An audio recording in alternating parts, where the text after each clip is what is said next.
Good evening and welcome to the Wholistic Business Plug. I am your host, Tamika, with my co-host, Chastity.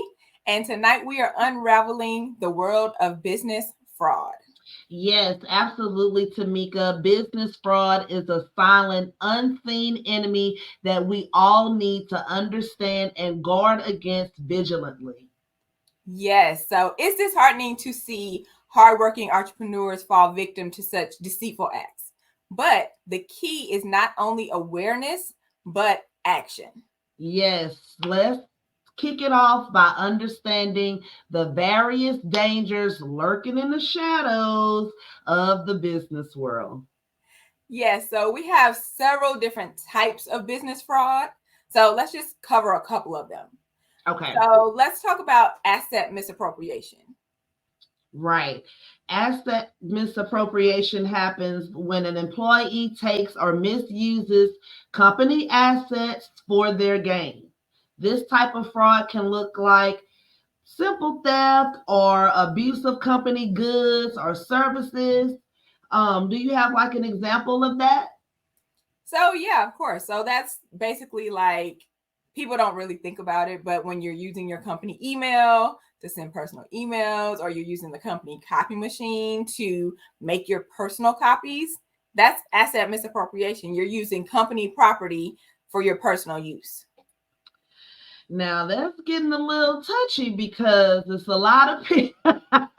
It's a lot of people that work, in corporate America, and they son might have a fundraiser going on, so they need to make copies so that they can share it, with the neighborhood. I might need to send an email out right quick to let Amazon know I'm not gonna be home. Look, you know. we've all done it, but it Mhm. is technically fraud because you are misappropriating your company assets. Right. So that's like simple theft. Using company equipment. Can they charge? Can they come back and charge you for that? Make a It, case. Would it stand in court? I mean, technically it would because it is fraud. You are not allowed to use company assets for personal use. Right. So most companies are not very, very strict on that as far Right. as saying, no, you cannot ever email from your company email to your Right. personal or things like that. But it is an offense. Right. I So technically, it could stand up in court if they were to bring charges for you using their company assets because it's misappropriation. right. I never understood why people would use their personal, like use your email for personal. I never use my work email for any personal use because I know that IT can look up all your email. Exactly. If you do it on your company device, They whether it's your can company phone, your company computer, whatever the case may recover. be, they can track all of it. Yes. So yeah, I never understood it either. I never looked up things that I didn't want the company to know I was looking up, anything like that, because it's I put all on my personal email, especially you got a coworker. What happened? Girl, don't you text me that at no outlook.com. exactly. Don't you send that on my company phone. I need you to send that to my personal phone. Yes. Right, right. So other types of fraud that happens in business often while we're talking is forgery. Yes. So forgery often happens when people like falsify business records or financial records. I know we hear it all the time about companies that have experienced embezzlement, things like that. Their finances were forged. So an employee may create like a false record or even like stealing time. That's Now, see, considered that's forgery. that's that's forgery too, and stealing time. That's a major no. A lot of people will. Can you clock in for me? And you down the street. Let's say you get in a wreck Mm-hmm. or accident or any thing happens, and you on these people clock. You going down. Not only you gonna get fired, but you can possibly be sued, huh? Right, because you are stealing, and You that's are, forgery. yeah, I mean, yeah. stealing time, even um, clocking out late, not clocking out for lunch, whatever the case may be, padding your time. Sometimes you don't actually have to punch a clock. Sometimes you just enter the time and saying Right. I came in at 8 a.m., but I really came in at 8:30. Right. All those things are considered forgery. And it's basically like stealing. I'm going It's down. theft. The people coming to get me from 5 years ago. Look here. It's theft, and it is a chargeable offense because you are actually stealing money from the company when you are padding your time and not clocking in. But it could be, like we said, time. It could be financial documents, any type of documents that you're Yes. creating. Now the financial records. Now see, that's where it gets big fraud because from a smaller business per se, then you may have a bigger business. No matter what size of the business, you still can get into financial trouble by falsifying the records. But when you do that, I mean, I've seen where companies, the FBI is coming in and they're shredding. They're shredding all the documents, trying to get rid of everything, but you getting all these kickbacks and write-offs and stock market and all of that crazy stuff. That could get real serious. Yeah, definitely. Even like with your taxes, Yep. forging Oh, the yes. amount of money that you made, the amount of Yep. deductions that you had, all of that Yep. is forgery. If Yep. you claim deductions that you can't actually prove that you had, and the IRS comes and audits you, Girl, I'm waiting on all the PPP loans, all the woo, businesses that propagated look, we in got that some case time studies to talk because about, and that, yeah, there's a huge one that was recent. oh, okay, we'll get to that. But just but just in that instant, just where we are right now with the forgery of financial information that you have to turn into the IRS.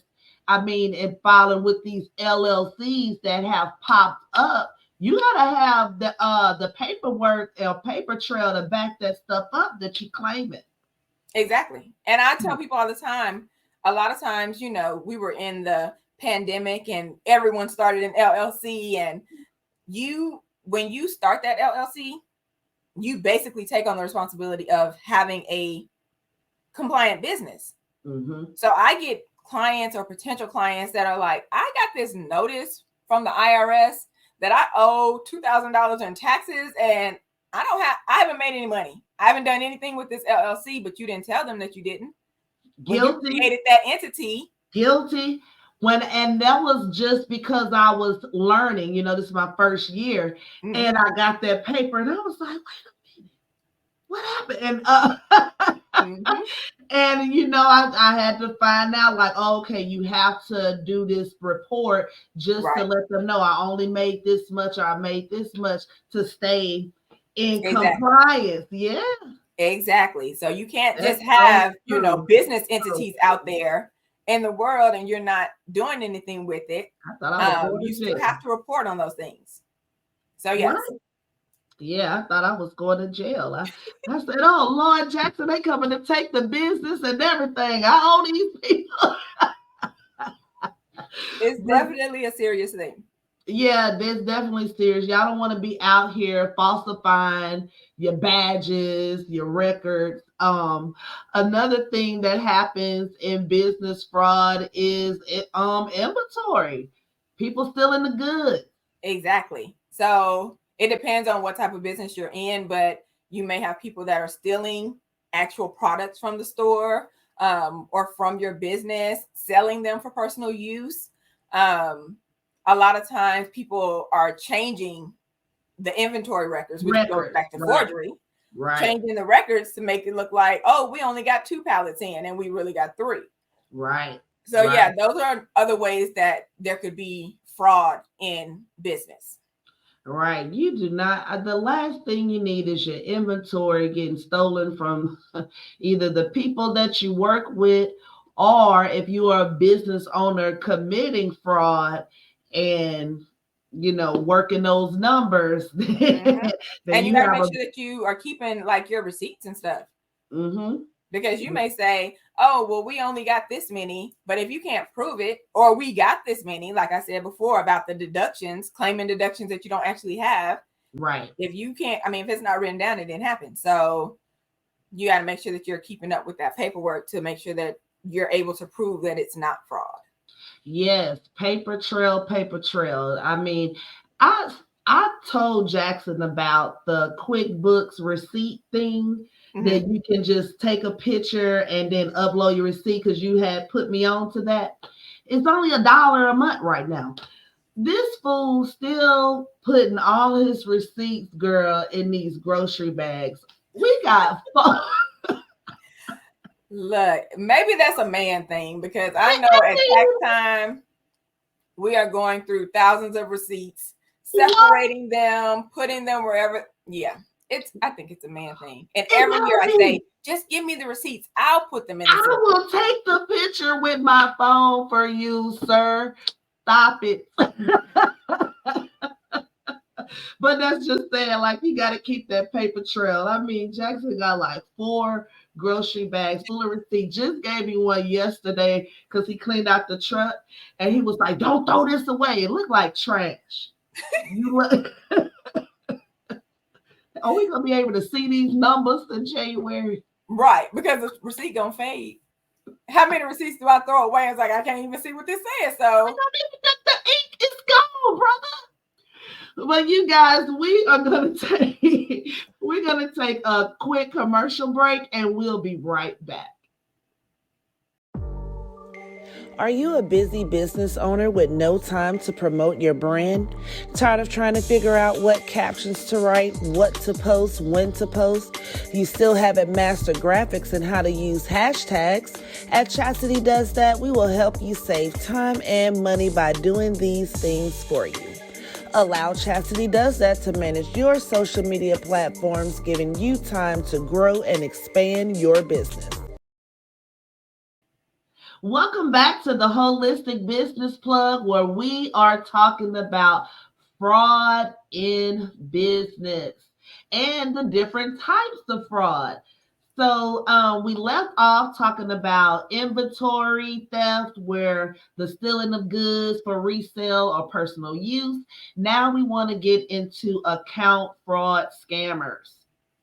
Yes, definitely. So we have talked about scamming that comes from inside of the company, but scammers also come from outside of the company. I know we've all, as business owners and even not business owners, have gotten those robocalls, those fake emails, those fake text messages, where there's a couple words misspelled, things like that. Much. It's so much. They do Amazon now. So instead of spelling out Amazon.com, they do AMAZN.com until your order is ready. I ain't ordered nothing. And if you look through the message, there's misspelled words in there. That's the first key to me. Misspelling words, no. My first key is when you look at the sender and the email, and it's like so many letters and dashes. Scam. Exactly. So yeah, we have scammers that come from outside of the company, and they basically happen when a hacker gets access to maybe your bank accounts or your email. They either do it through malware or viruses, but it's basically where they get access to your stuff. I was just telling Chastity before we recorded today that I get emails from me, supposedly. So people have created email addresses that are not my email addresses, but the display name is my business name. So it looks like the email came from me. And I'm like, if you're going to scam somebody, that, don't send it to the person that it's supposed to be. Right. You gotta be smarter than that, hackers. Come on, scammers. I'm going to need y'all to do Where is Joanne the scammer to teach them? Right, because y'all doing the most. Yeah, that's crazy because those emails, some of them, I know one I get, it was so formulated, so good. It was like 4 good paragraphs, and we're going to teach you SEO and this and that. And then you looking in it like, no, this is not right. Just click this link. I am not.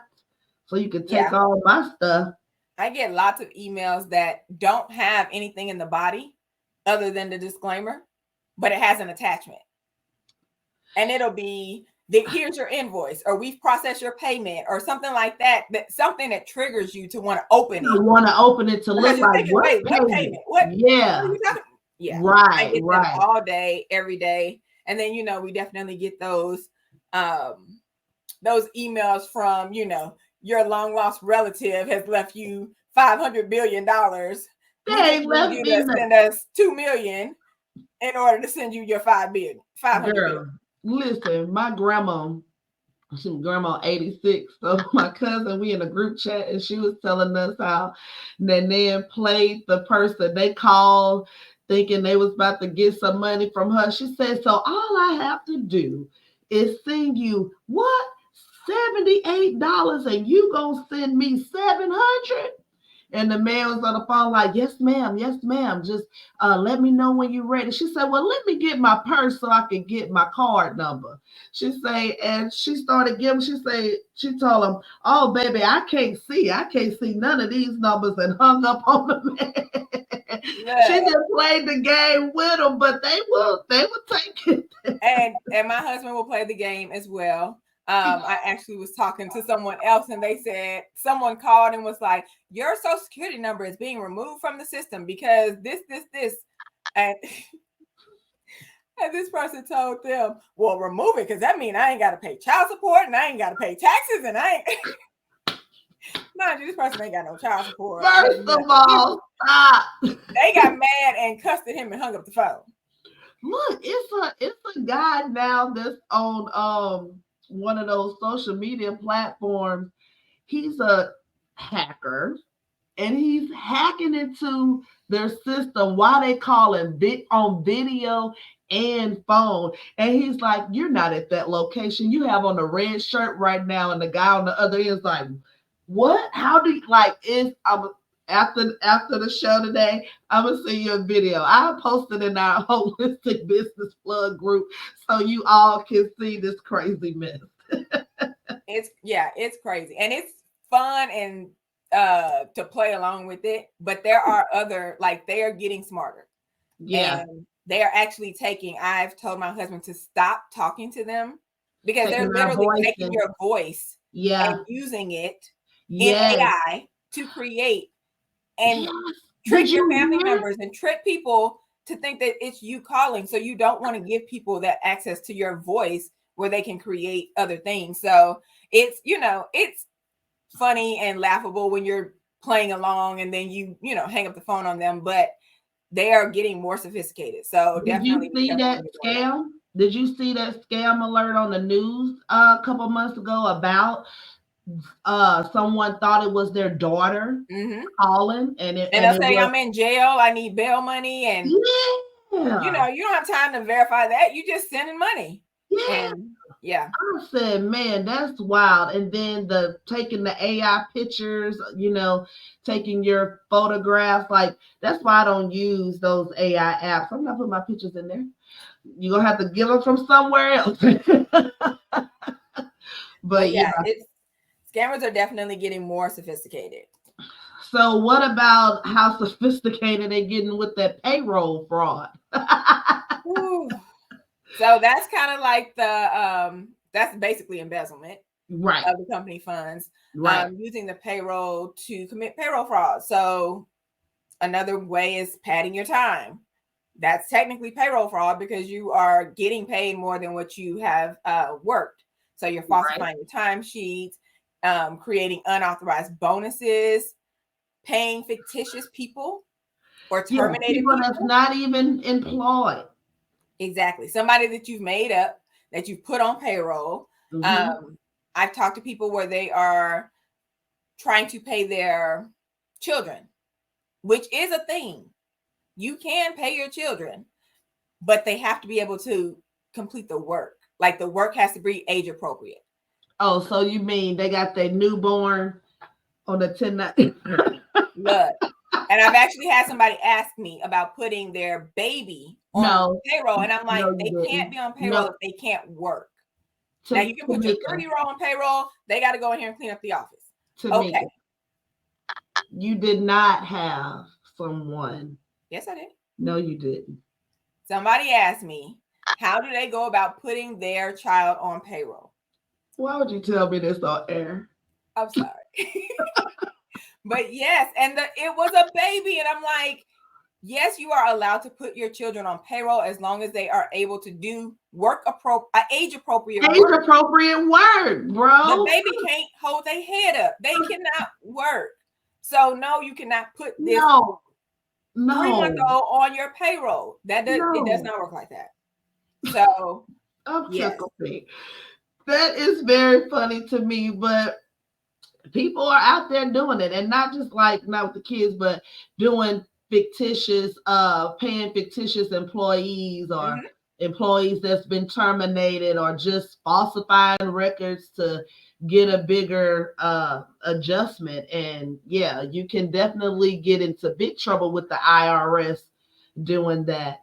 But even with payroll, you can cash theft as well. Yeah, so cash theft and skimming.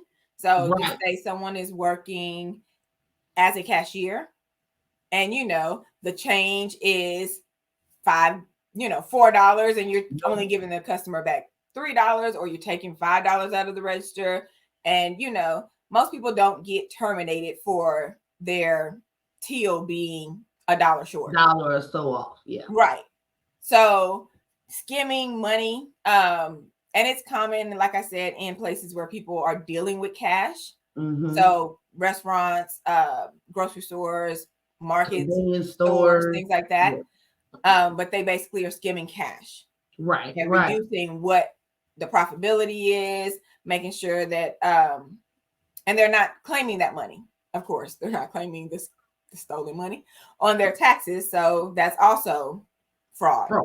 Yeah, that's fraud. Yeah, you can't be skimming cash off the top, and you definitely not going to do that to my mama. This lady counts down to everything, and she was telling me that my aunt, who doesn't really look at prices, she hadn't ordered her stuff at this restaurant, and the lady was like, yeah, it's $50. And my mama was like, no, you ordered the 3 for $10 meal, and you ain't did this, and you just ordered 2 of them, so that should be this amount of price. And the lady had ended up adding this bigger tip. And Mike just was giving her the card like, yeah, okay. But my mom was like, no, I'm sorry. Today. You want to meet Karen, the lady that say, let me speak to your supervisor. But yeah, you cannot be that's bad in the fast food industry too. It's really good. And I also heard like they'll take down your debit card numbers now. Take a picture of it. Take a picture of it right quick when you handing it over. So a lot of systems are going to that cashless pay. Contactless, I'm sorry. Contactless pay, yes. Or you can just now, order your the pick up and go. I love that. And I'm DoorDash queen, but yes, so that's credit card scams. So they are taking pictures of cards. They are writing down the numbers, writing down your security code on the back, and they can technically use your card without having that physical card if they have the information. So I know my husband and I, when we are handing over our card, which we don't like to do, but like at a drive-through or something like that, we're like watching, like, where are you going? I'm looking too, because don't walk away. Scan my card right here. Like, don't walk off to the back with the card. And if they do, then we're watching our accounts. Right. And I actually talked to my brother a couple of months ago, and he was saying that he keeps his card locked unless he's getting ready to use it. Like, he'll go in his bank app and unlock the card, use the card, and then lock it back. Yes, that's too much, because let me tell you what that's done to me, because I did that when Cash App was, had all this stuff going on with this. I'm like, let me lock this up. Bam. I don't remember a lot of things. And I don't remember what I had for breakfast, let alone unlocking the card. So I'm in the drive-through at Chick-fil-A. I had done already did my pay to drive-through mobile order, but it didn't go through. It declined. So I'm at the window like, I know my card ain't declined. But that's because the stupid card was locked. Like, I'm not gonna remember that. But that's a very good tip if you can keep And if up that's with his it. routine, then of course he remembers that. He knows he Right, needs to right, unlock the card in order to use it. I was right. like, who does that? I've never heard of anybody like literally as soon as you swipe the card, they lock the card so it can't be used again. And I was like, that's pretty vigilant. It is. It But I was is. like, I would never have No, get thought of that. somebody else to do it. We'll let your brother do it. I'm gonna just watch my account, make sure. Right. And make sure nobody walks off with my card, things like that. So, yes, but that was one of the things he said he does. And I was like, that's interesting. I've never heard anyone say that they are that particular about their card, but to each his own. And a lot of that comes from people previously being scammed. Right. When you've been Right. scammed, then you take more precaution More as far as how precautions to, than yes. the normal person. And even also with the credit card scam for businesses. So if you have a company card, you may be tempted to spend that company card on other things that are not related to your job, which is something that's happening right now down in a part of Texas. This ISD,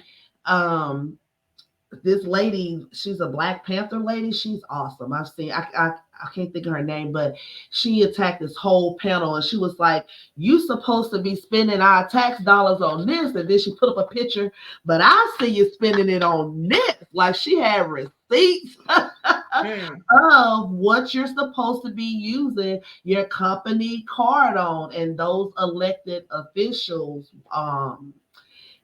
it was a very wild video, but they were not spending it on what they're supposed to spend it on. So guess what? That's fraud. Yeah. And that's another thing I talk about with compliance is commingling your funds, using your business credit card to pay for your personal things.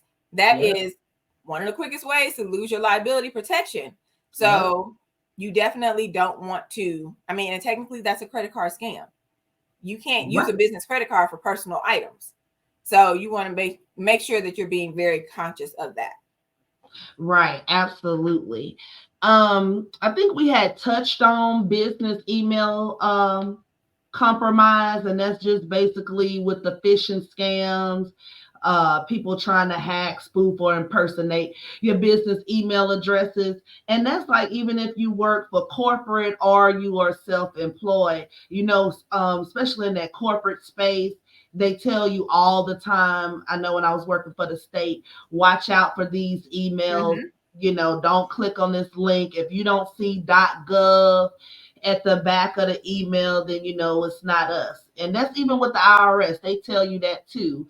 If you don't see .gov or .org on this, then hey, it's fraud. So yeah, that's with anything. So I tell people all the time when you're getting emails that say, things like, we are helping you do government contracting, or we're helping you do this. If it says .com, they're selling you something. Right. It's not a government entity. So you have to know what those extensions mean at the end to know whether or not you're being targeted. So yeah, as far as being hacked or spoofed, and it doesn't just have to be email, it could also be your phone number. Your phone number can be spoofed and people call you. I know the first 6 digits of my phone number. Yeah. I get phone calls from phone numbers with the same first 6 digits of my phone number. Yes. All day long. All day long. And the only thing happens is the last 4 digits change. All day. Exactly. So there are hackers out there compromising your email, your business email. Like I mentioned, I get emails where they have their display name as my business name. Yeah. Not hacking, but spoofing your email address, spoofing your phone number. So you definitely want to be conscious of those things that are happening as well. Yeah, and even on some of your phone devices, like it'll tell you if your email have been reported in a data leak, Mm-hmm. and it'll tell you if you use your password too many times, like this password has showed up on this breach. You should, be vigilant, like your brother. Right. Be vigilant like him, and like change your email, start using a new email, change your password every so often. I'm saying that, but I'm definitely bad about it. I was using the same email for like 10 years. Love the same email, the same password. But It's yes, girl, the same email for 20 years. I meant to say the same password for like 10. Crazy. yeah, you definitely have to change those things up because once they get out there, like they can literally get into all your stuff. Yep. So Yep. before we go forward, we are going to take a quick break and we will be right back. Are you fed up with your organization's current training methods? Are you and your employees bored with the same old tedious lectures and assignments? It's time for a change. Comply Prep offers an innovative online e-learning solution that covers every aspect of your business. With interactive lessons, learning has never been more engaging and efficient. Put an end to the frustration and welcome a new era of learning. Try Comply Prep now and feel the difference. Compliance made simple. Welcome back. So, we are talking about business fraud. So, we've talked about what types of fraud are out there, but there are so many ways that fraud can rear its ugly head, especially in business. And not just the business being on the receiving end, but we've all heard stories of businesses committing fraud against their clients or for financial gain. So, Mm-hmm. let's talk about that for a moment. Let's talk about these case studies. I got a case study. Come on. But no, for real though, like how you said, like how the business owner that's actually committing the fraud, that's hurtful because we're just consumers, looking to get whatever products, goods, or services, and we want to be treated with the utmost respect. So the first case study that I have, I'm not gonna mention her name, but it was a very popular TikTok star that was out here. I'm talking about, and that's one thing about social media, you guys. I'm a social media expert, but one thing about social media is believe half of what you see, honey, because these people live these extravagant lives, and behind the scenes are really living on air mattresses, sleeping on that, and that's true. But this lady was a credit repair guru. So she was out here fixing people's credit, you paying for her course that she set up on a very popular site, Teachable. A lot of people know about that. She set up this course, you pay the money, and then bam, she'll send you the course after you pay. So people are paying, they're not getting no course. People are paying, their credit is not getting repaired. It was like some people she was doing the work for, and then some people she wasn't doing the work for. But one particular client actually started bad mouthing her all over the social media platforms. And when that happened, this girl went from just regular financial fraud, payroll fraud, to straight RICO charges for trying to hire someone to kill. Yes. Went all the way to hiring a hitman to kill one of her followers who outed her for scamming. Oh, wow. So, Yes. I've heard this phrase all growing up. Like, if you lie, oh, I just forgot it. Think about it. If you lie, you'll steal. If you steal, you'll Oh yeah, kill. yeah. That's my grandma say. My grandma say if you cheat, you will lie. If you lie, you will cheat. If you steal, you will kill. Like, yeah, she say it's just a Yeah, It's if you lie, you'll cheat. steps If you to it. cheat, you'll steal. If you steal, you'll kill. Like Yeah. it's just a snowball effect. It's a snowball effect Yes. because you're gonna keep going. That's why I don't like liars, because they're capable of anything. you're Because you capable have of to keep anything. lying You to have. cover up the lie. So there's I no mean, and she there's no was stopping it. respected on the internet and everything. I mean, you just And there are a lot of gurus out here that are selling services and selling expertise that they don't actually have. So you'll get, I mean, people can come to you and they can talk a good game, and then when right. it comes down to it, you're realizing, oh, they don't really know what they're talking about. And I do calls all the time, strategy calls, and I tell people at the beginning of the call, if I have a way to help you, I will tell you I have a way to help you. If I do not have a way to help you, I'm going to say, Chastity, I don't have a way to help you. And people appreciate that, because a lot of times people will just create a service just to take your money. And don't even know how to complete the service. Exactly. And that's not how you should do business. But then you have the consumers that are just oblivious, because they don't know how to be a social media manager. They don't know how to be a credit repair guru Exactly. or compliance person. So they look into you for support, and you out here taking these people money and scamming them.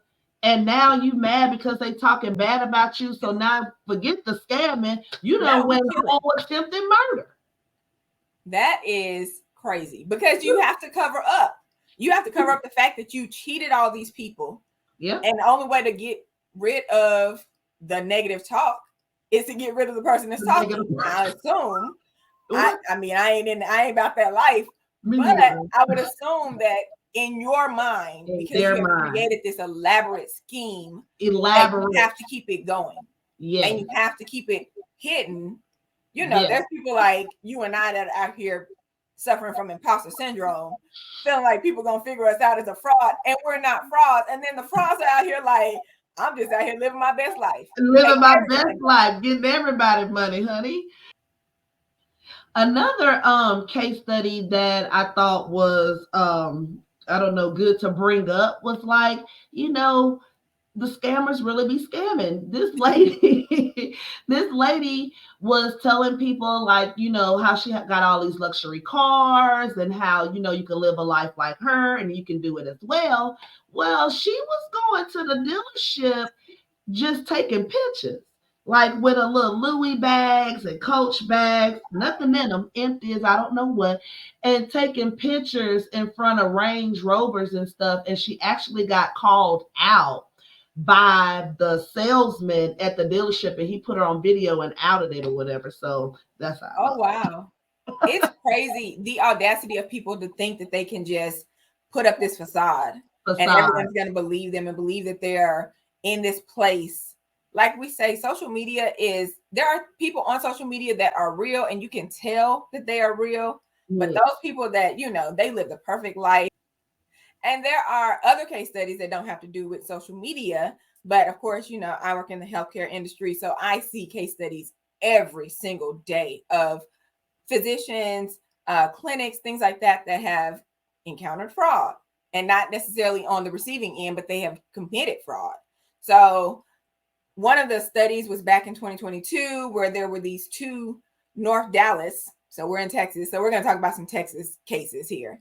So North Dallas doctors, along with some of their employees, they were sentenced to prison for Medicare fraud. Like, it's not just about getting a fine or, you know, scamming your employees, but they were sentenced to prison. The doctors collectively, the amount of time that they're going to serve, 23 years. Oh my gosh. What was they doing like that? What kind of credit Medicaid fraud? Medicare is a federal program. Mm-hmm. Yeah. They were committing fraud, filing false claims, things like that against Medicare. 23 years they will serve. And they have to pay more than $44 million back in restitution. Now, that's one thing that I don't necessarily agree with, because they never have to pay the amount that they took in restitution. So in most cases, they're probably thinking it's worth it. You know, I got 100 million. I only have to pay 44 million back. So it was actually worth it. So they get to keep the money. They don't ever have to pay back the amount that they have taken. Right. Okay. It's kind of like the white collar crimes. Right. Your white collar crimes. They do embezzlement, and they embezzle $10 million, and then they have to pay back $2. I mean, that NFL star did that with Medicaid out there in your home state. Yeah. I mean, it's the Medicaid fraud, Medicare fraud. That is a very huge and serious charge. And people, it doesn't matter how serious it is, they are still doing it. They don't care. They just, I guess they say they wait till they get caught, baby. They are living their best life while they have the chance. Right. Another case study is as recent as last week. Yes. One physician and 2 pharmacists. One physician, her twin sister pharmacist, and another pharmacist. Shut your mouth, girl. 13 count indictment. This was just last Tuesday. They had a 13 count indictment on false claims, illegally distributing opioids. And so this was a $170 million healthcare scheme from 2016 to 2022. They've been doing this for years. Now, so basically, know better now. The physician has several clinics. She was prescribing medications to her patients to be filled at her sister's pharmacy. Now they must have just watched the movie. They must have watched the show. Look, they ended up. So I'm sure, like all schemes and all healthcare fraud, I'm sure it starts off with 1 or 2, and then it seems too easy to do this. So they submitted test claims, and I did a whole post on this, but they submitted test claims to the insurance company to see which drugs paid the most. And then they went and printed up prescription pads with those drugs on it. So you ain't even got to write out the prescription. You just got to sign it. All you got to do is sign it. Wow. They were prescribing these medications. Like, this is a local physician. They have clinics in the DFW area. That's all about to get shut down. It should be shut down, huh? They're not. They're still operating. Right now, they have indictments. They haven't indictments, so they haven't been formally charged. Convicted, yeah. They haven't been convicted. So they've been charged, but they haven't been convicted. So yes, they're still operating their clinics. What? But the thing is, $170 million healthcare scheme. They did the opioid, the drugs. When the physician found out that she was being investigated, she tried to liquidate her assets, which led to another charge of money laundering. Ma'am. One snowball. You're always trying to fix it. You're always trying to cover it up. So she's trying to cover up what she's done by liquidating her assets, which got her another charge. And they billed $170 million in healthcare fraud and false claims. They were paid out $55 million. And the physician, even though she wasn't filling the prescriptions, she was getting kickbacks from the pharmaceutical company. She was getting kickbacks from her sister. Right. Because she was referring more people to her pharmacy. So now she's paying her kickbacks, which goes into the anti-kickback and the Stark law. Like, you can't do that. I was actually having this conversation with my brother about them referring each other. And he was like, well, it's just a referral fee. No, you cannot do that in healthcare. There are no referral fees. You cannot referral fee. You cannot refer to another physician and they pay you. You cannot refer to a pharmacy and they pay you for sending people, because what stops you from sending everybody there when you're creating a monopoly? So that is not a thing. There is not a referral fee for referring patients to a certain doctor or referring certain medications or things like that. So that is a huge deal right now. I mean, yeah, they just created a whole cascade of negative consequences for, I mean, I guess for the money, because you say for what, but for the money, It's all financial gain. I mean, all financial gain. Everybody thinks that they're not going to get caught. Right. So, and I figured out the phrase. It's very simple. It's just, if you lie, you'll steal. If you steal, you'll kill. That's it. there you That's go. the phrase. And if they, I mean, but you just 1 foot from committing another heinous crime that you think, Exactly, because the you're trying to covering cover up. up what you've done. Yeah, the covering up, like that. That's just what triggered that when you said, like, after the indictment, now you trying to hide your assets. You trying to now you're trying to figure out how to cover up what you've done so you can defend yourself and say that I didn't do it. I didn't know what was happening. Yeah, I didn't know that my twin sister was doing this. But yeah, that's a couple of case studies that are local here in Texas. There's also, I mean, it doesn't just have to do with healthcare. It doesn't just have to do with social media. There's fraud everywhere. Yeah. So there were 5 men that actually pleaded guilty yesterday to their participation in a fraudulent scheme to obtain PPP loans. PPP loans. You know, the PPP loan.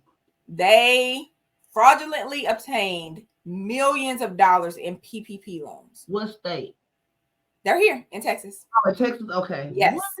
So they pleaded guilty yesterday. They're supposed to be sentenced in January, but each one of them received over $400,000 in PPP loans, and there's 5 of them. Whoa. One of them actually had like $900 and something thousand in PPP loans. Whoa.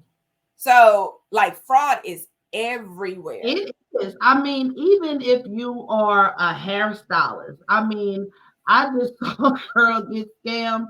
They get you to send a cash out or send a Zelle or send this deposit. You done paid the deposit, and now they delete the cash out, delete their phone, block their number, and you can't find them anymore.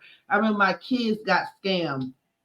And this was a lesson learned for them, because I knew it was a scam, but I let them proceed, because kids always want to tell you, oh, I already know, and my friend ordered from here, and I know them, and my friend got shoes. Okay, fine. You want to do it? Fine. You do your own money, $150. Guess what? The person said they was gonna send them this size 8 Nike Dunks or whatever. Sent them the money. What shoes? Ain't never see the shoes.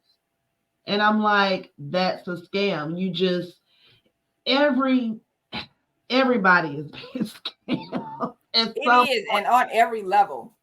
On every level.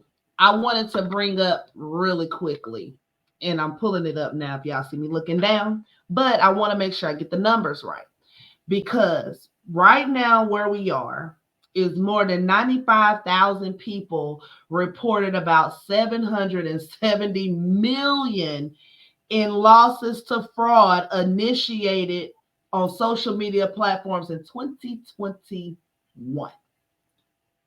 2021. From 2017, from 2021, it started at 5,000 in 2017, and we're up to 95,000, almost 19 times more scammers, more fraud is coming up. Like, that's a huge gap, right, Tamika? Yeah, it is, and it's not slowing down. Like, people are literally, that is their occupation, is to figure out how to scam, and they are coming up with new ways every day to scam people out of their money, their business, their customers, because it doesn't just have to be monetary. They may scam you out of your customer list or scam you out of something else in your business, your products or your trade secrets or anything like that. Fraud is everywhere. It's everywhere. And one of the biggest things that's going on, and I know when I say this, you're going to be like, one of the biggest number one fraud scams on social media right now is cryptocurrency, Bitcoin. I believe it. And Bitcoin. People on there promising money and huge returns and this and that. Every other prayer request that I get over on my Instagram, and I immediately go and look, and it looks like a normal person that's really about their business. But when you look in the bio, Bitcoin and cryptocurrency, like that's all they're talking about. Like that is your number one scam. I'm not buying crypto from you. I agree. Yeah. And fraud, basically, especially if you're committing fraud, it basically undermines your personal integrity and your reputation.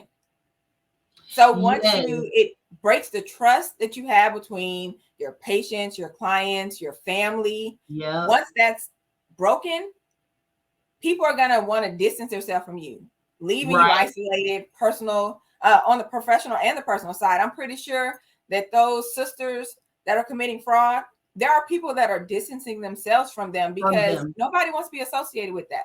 Right. And whatever doctor networks they were in, whatever pharmaceutical networks they were in, and then think about their family, like you said, their family, extended friends, everyone around them are going to separate themselves from them.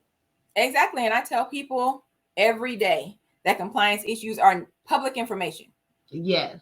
So we're not mentioning names, but you can easily find these things online. Right. It's public info. Look it up. We are not making this up. Yes, it's public information. And as a small business, you can't afford to have a damaged reputation, whether or not it is valid. Of course, they are not putting out, damaging people's reputation over something that they don't already know is happening. Right. Which is why you get from 2016 to 2022, they've already investigated you, sweetie. They've already investigated. They know what's happening. But you can't come back from a damaged reputation. This physician has several clinics. That clinic name is now scarred and damaged. Right. So whoever purchases that clinic, or if someone else runs that clinic for her, they're going to have to change that name. No one is going to want to be associated or attached to the name. Right. And then it doesn't just affect her and her business, it affects her patients.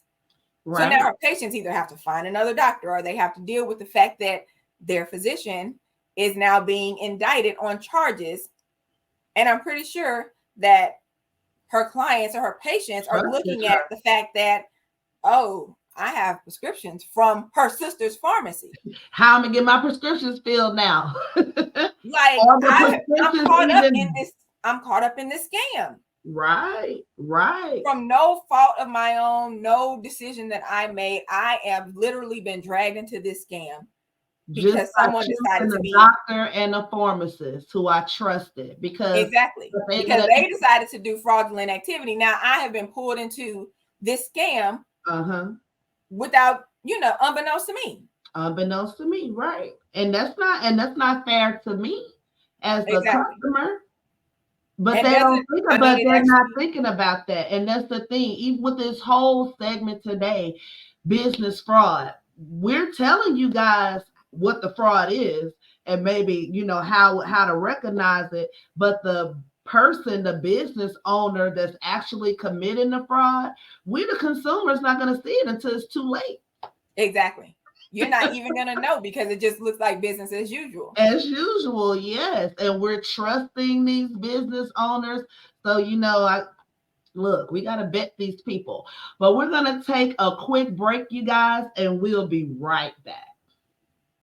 Are you an expert or thought leader in your industry? Would you like to be a guest or advertise on the Wholistic Business Plug show? Here we provide a dynamic platform to share your insights, engage with our audience, while plugging your brand and telling your story. Our network attracts a diverse audience from all walks of life with over 700,000 active viewers in 11 countries on all major streaming services.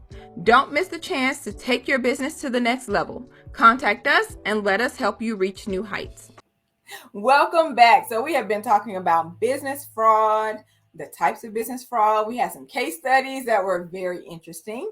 So now we can't leave you without telling you how you can, as a business, protect yourself from fraud. So there are steps that business owners can take to prevent fraud, allow customers to report suspicious activity, and discourage would-be scammers. So the first thing they can do is educate and empower. Right. So you want to educate your employees about signs of fraud and proper ethics in your specific industry. You want to remind them that fraud can affect them all, not just the person that's committing the fraud. And we talked about that, how it affects the patients and everyone. Loss from fraud can impact the company's bottom line. Look, you might not get that bonus if we got a bunch of fraud going on up in here. It can place the company in a bad light, so damage reputations, and it can create a stressful work environment, just to name a few of the effects. So you want to create a safe environment for them to report tips, and anonymous, such as like a hotline, an anonymous system, a compliance hotline, or something like that. Normally works best in those cases because people can report without feeling like they have to tell who they are. Yeah, right. Or you can also do division of duties where the same employee should not be the same person tallying up receipts every time, not the same person preparing the deposit slip and bringing the deposit to the bank. If multiple people are handling these jobs, then this can help reveal discrepancies in collections that point to embezzlement. Because if you have just one person on deposits and this and that, hey, look, I say it all the time. Easier for fraud to happen. Yes, and people ask me all the time, "Oh, I'm the CEO, but I'm also the compliance person." You cannot be the compliance person over yourself. The compliance person has to be an unbiased person that does not hold any other position in the company, because you may be the problem. So yes, that is the division of duties, making sure that your compliance person is someone different than anyone else. Right. All right. Another thing that you can do is perform surprise audits. So a scheduled audit could give someone that's committing fraud time to cover their tracks. But if you are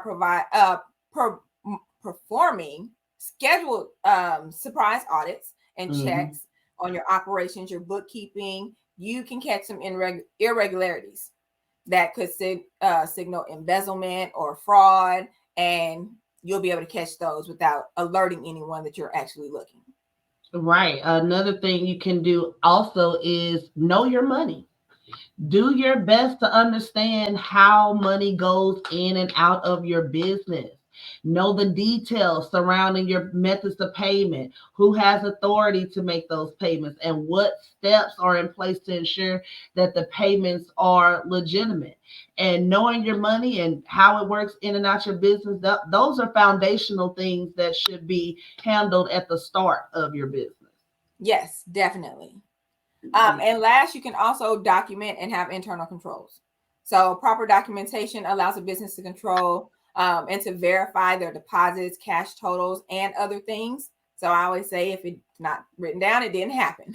Right. So another step is consistently number all your checks, purchase orders, your invoices. Use for deposit only stamps on incoming checks, require 2 signatures, and specify the specified amount on the checks. Right. To avoid using a signature stamp, because you want to make sure that you're signing it so you know that it's been signed. Your signature. Yeah. Yes. All of those things basically create a routine so that you know this is how things are handled, and you're not just going off with, we're doing this today, we're doing this tomorrow. If you have a routine, the checks are numbered, things like that, you be vigilant. Fraud can come from outside of your business. So you want to make sure if you receive a deal from a new vendor that seems too good to be true, it probably is. Scammers is. Yes, they can pose as suppliers. They can try to send you malicious links and emails through documents, viruses, things like that. So you want to make sure that you are being aware of things that are coming in, not clicking on links.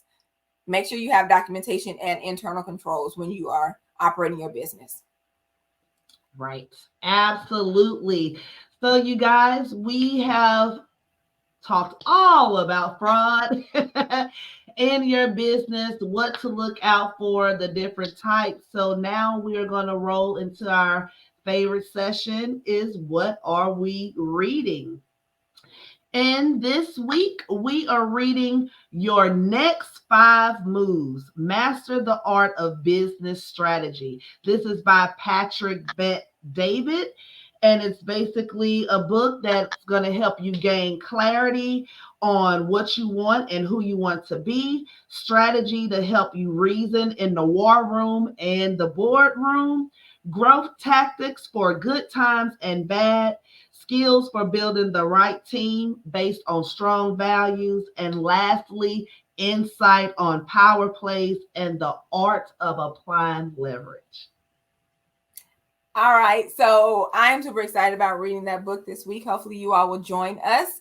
That is our show for tonight, guys. We are going to wrap up, but we want to invite you to come and join us on our Facebook page, the Wholistic Business Plug, as well as subscribe to our YouTube channel. Yes, we have a YouTube channel now. It is the Wholistic Business Plug. So make sure that you go over and subscribe, follow, share our YouTube page with others that could use this great business information that we are handing out to all of our pluggers. Again, we want to thank you all for joining us this evening, and we will see you all next time. Bye, guys.